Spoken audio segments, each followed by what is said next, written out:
the scariest episode of the Peppa Pig cartoon series that never aired on TV, Peppa the Terrible. It was an ordinary night in the world of Peppa Pig. The sky was covered with heavy clouds, the wind howled outside the window, and the family had gathered at home before bed. But something felt off. Peppa felt a strange uneasiness. She couldn't fall asleep and had been restless all evening. It seemed like the shadows in the corners of the room were moving, and the sounds coming from outside were growing louder and more sinister. The next day, the family went for a walk in the forest. As they ventured deeper into the woods, everything around them grew darker, even though the sun hadn't yet set. Peppa suddenly noticed a strange tree with long, grotesquely stretched out branches. As she came closer, she saw ancient symbols carved into the bark, symbols no one had noticed before. When Peppa touched the tree's bark, a strange shiver ran through her body. Her head began to spin and her vision blurred. She collapsed to the ground and lost consciousness. George and their parents rushed to her side, but when she raised her head, her eyes no longer looked the same. There was something cold, empty, and alien in them. From that moment, everything began to change. At night, Peppa started speaking in a strange, incomprehensible language. Her laughter became sharp and brittle, like claws scraping against metal. She no longer played with George and avoided her friends. Instead, she would sit alone for hours, staring into the void. Soon, other animals began to disappear. The first was Susie Sheep. Then no one could find Pedro. No one suspected that every night when the village fell asleep, Peppa would leave her house and transform into something completely unnameable. Her body would stretch, her limbs becoming thin like the branches of that very tree, and her face no longer resembled a cute pink pig. It twisted into a horrifying mask that could terrify even the bravest soul. She would sneak into the homes of her sleeping friends and lead them into the forest. What happened to them next, no one knew. They simply vanished without a trace. One night, George noticed Peppa quietly leaving the house. He secretly followed her and saw her heading toward the strange tree. He wanted to stop her, but when she turned around, her eyes gleamed in the darkness with an inhuman light. In the morning, he told their parents what he had seen, but they didn't believe him. They thought it was just a bad dream. But the village was growing quieter. More and more residents were vanishing, and Peppa seemed to be growing taller, her shadow longer, and her laughter more terrifying. Now only those who manage to hide remain in the village, and no one dares to cross the forest that surrounds it. Everyone knows that deep within those woods, near that strange tree, lives something no longer quite Peppa Pig, but something far darker and far more terrifying. The scariest episode of the Peppa Pig cartoon series that never aired on TV, Sir Shepherd. Peppa, George, Susie, and Danny are playing on the swings. The sun is shining. Everything is as usual.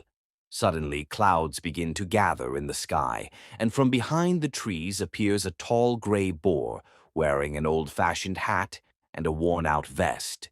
Sir Shepherd, in a calm, muffled voice. "Hello, children. I'm Sir Shepherd. Would you like to see a forgotten place where your parents used to play?" The children nod with curiosity. The boar leads them down a path into the forest. The farther they go, the darker it becomes. Their footsteps are muffled by moss, and the air grows colder. Tree branches creak. George clutches Peppa's hand. He's scared. Suddenly, they arrive at a strange playground. Everything is rusted. The swings creak without wind. Dirty paw prints stain the slide. On the sand lie old, half-rotted toys. Time has stopped here. This is where play never ends. As the children start playing, things turn odd. Laughter sounds slow and distorted. Susie runs, but her legs sink into the sand. Danny disappears behind the swings and doesn't return. Peppa calls for him, but only hears a whisper in reply. "Don't interrupt his play." George looks toward the forest. Eyes flicker in the bushes. Dozens of eyes. Peppa grabs George's hand and calls for Susie, but instead a figure comes out from behind the broken slide. It looks like Susie, but with empty eyes and a strange grin. Her footsteps make no sound. Sir Shepherd stands aside. His eyes glow pale green. He speaks, Sir Shepherd. Some play forever. Others forget how to leave. It's too late to choose. Peppa remembers a drawing they made that morning. There was a path in it. She realizes the way out is where the heart-shaped stone was. Throwing a glance back, she pulls George, and they run. Sir Shepherd doesn't follow. He simply says quietly, "Everything comes back. Here." Peppa and George appear again at the normal playground. The sun is shining. Susie and Danny are there too, smiling as if nothing happened. Peppa looks toward the forest. In the distance, between the trees, Sir Shepherd's figure. He tips his hat and slowly fades into the shadows. Title screen. End of episode. Peppa's Forgotten Walk. The forest whispers. One day, Peppa and her friends set out for a walk in the dark forest that began just beyond an old wooden gate, warped and splintered with age. It had always seemed mysterious, but today, something about it felt inviting. No one remembered who suggested going there. It was as if the idea appeared in everyone's head at once. At first, it was all innocent fun. Peppa giggled, George collected pine cones, Susie built a magic circle out of sticks, and Danny Dog told scary stories. They found a clearing full of mushrooms, strange ones, blue, almost like they'd been painted. Trees creaked even though the air was still. Then, a sound, quiet but heavy, like something breathing just behind them, unseen. Peppa froze, a rustle, another. Leaves fell from motionless branches. "Did you hear that?" she whispered. "It's just the wind," Pedro muttered. But wind doesn't growl. The sound came again, low, wet, and with a wheezing edge. George whimpered and clutched her hand. Eyes appeared behind the bushes. Red, not reflecting light, glowing on their own.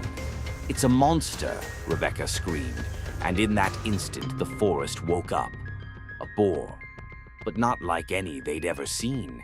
Its fur was black as ash. Its mouth hung open with a long, dripping tongue like a snake's. It didn't run. It tracked them, moving as if it already knew where they'd go. Peppa ran, hearing the screams of her friends. Someone fell, someone cried out, then silence. She was alone, except for the boar's heavy breath, right behind her. She tripped. Her backpack, where? She fumbled in the dark, fingers closing around her toy flashlight. Click. The beam lit up the beast's eyes. It stopped, hissed, and then it laughed. Yes, laughter. Low, broken, like someone else was speaking through it. It lunged, and Daddy Pig burst from the darkness, swinging a burning branch. The boar recoiled but didn't flee. It withdrew, never blinking. Then it vanished into the fog. Peppa didn't sleep that night. The next morning, the sun was shining. Everything seemed normal. But in the yard, fresh hoofprints in the dirt, and in the bushes, an eye, red, watching.